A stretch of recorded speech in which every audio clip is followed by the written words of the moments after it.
MLB The Show has made some impressive intelligent quality of life improvements to franchise. And they say it is setting the foundation for the future of franchise mode and March to October. Now, we're not going to talk about March to October in this video. Now, this can get a little complex, so I'm going to be going through this as easy as I can and touch on my thoughts as well. So let's jump into 11 new franchise mode features in MLB The Show 21. Now, first up, there's a new information-based mode experience to deliver more information without taking up so much space on the screen. Now, these screens look incredibly clean and informative, and they moved away from giant player sizes and giant graphics. It really seems like they're heading more of an out-of-the-park franchise-type direction, where there's a lot of text on the screen to give you as much info as possible. Now, I don't think this is a bad thing, but I hope they don't take this too far, or else it's really going to scare casual players away. At number 2, a revamped core foundation of franchise mode. There is a drastic improvement to how MLB The Show evaluates players in the code behind the scenes. Lots of effort has been put here with numerous 30-year simulations to crunch and collect all the data from thousands of players in those franchise modes. See, this is great. We've had a lot of gripes with how franchise mode progresses into the future. Now, we haven't got to see it in action yet, but a lot of this sounds promising in the rest of this video. At number 3, they took mountains of this data that we talked about when they're revamping and testing franchise mode, and for the first time ever in MLB The Show history can project how players will perform in the future, whether they will improve or diminish in this new revamped player evaluation logic system that's based on WAR, wins above replacement. This will help you understand the player's value based on their performance in comparison to his rank at their position and all positions. It'll help you understand if they're over or underperforming to make better decisions on who are players you want to get on your team, who are players you want to keep, and beyond. At number 4, there's now a new implementation of AAV, average annual value, which you may have heard a lot here in the off season during the hot stove. Now, if a player is under or overproducing based on his contract, this will have a major impact on the player's evaluation. This is where some of that sabermetrics come into mind. If there's a guy that's playing so well, but his contract is so low, this might be a high value player or an undervalued player that's in free agency.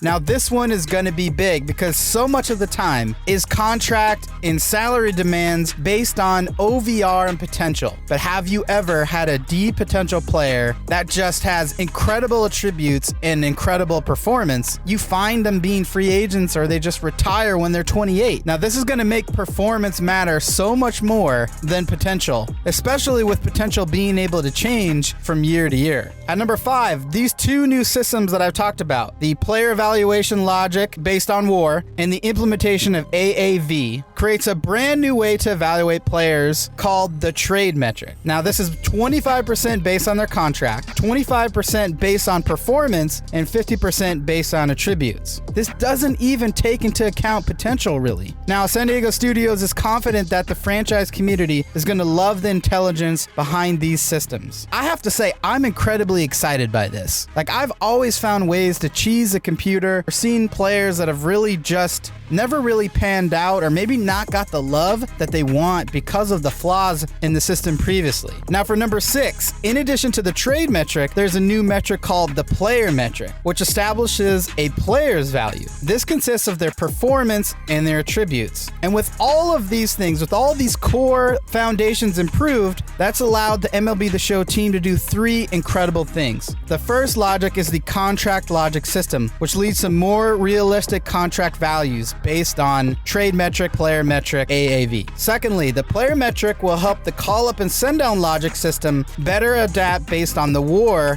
player evaluation system. And then thirdly, the new depth chart system, which we're going to talk about here next, is powered by the player metric and does some pretty amazing things for you being able to look at who you've got in your team and how they're projected to perform over time into the future. And so at number 7, the new dynamic depth chart system is meant to be the GM's dream. And I've got to say, say, this is the crown jewel. Once I saw the details of what's going into this and how it works, this is the number one feature, in my opinion, that's coming to the game. This is a one-stop shop that gives all information about your team, from ratings, salaries, top prospects, the contract year players that you need to do something about your organization, and much more. While this information is so incredible, that's not even the best part. With the new player and trade metric systems, you can see projected values and skills of your players up to 4 years in the future. This is an incredible screen, incredible cut of franchise to get a sense of MLB ETA for young players as it changes over times. You also get to see progression or regression projections for your currently contracted players. And inside the depth chart, you can also make roster moves like trading, offer extensions, and look at available free agents at that position comparatively. Now, the only thing I wish you could see here is the potential rating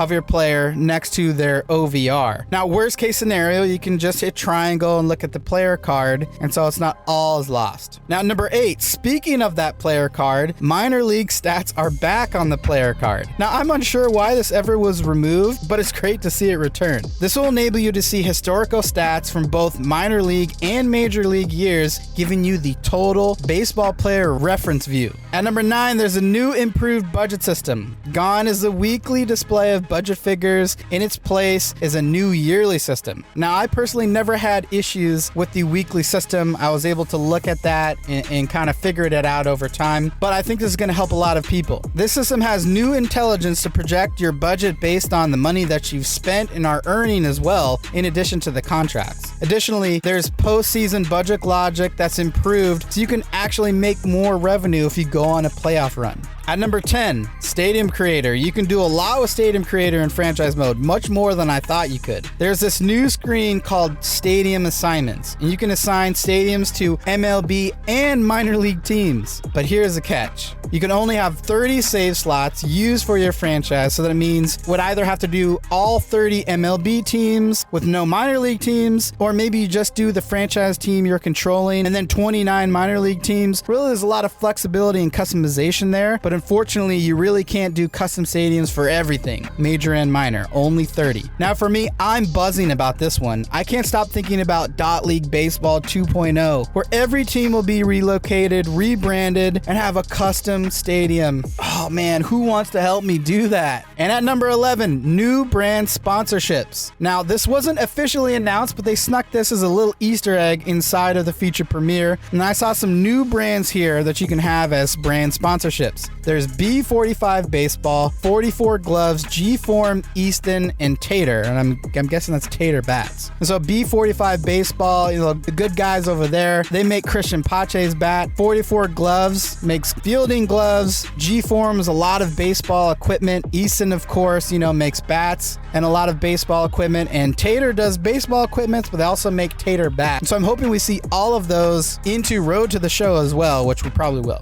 All right, so that's going to do it. A lot of information here, 11 things that are coming to franchise mode, a lot of its core systems and quality of life improvements. Now, I've already seen some franchise fans be happy, but also some be upset at the effort this year as they're talking about it on Twitter. So I'm curious, what do you think? Let me know down in the comments, and until the next one, we'll see ya. Peace.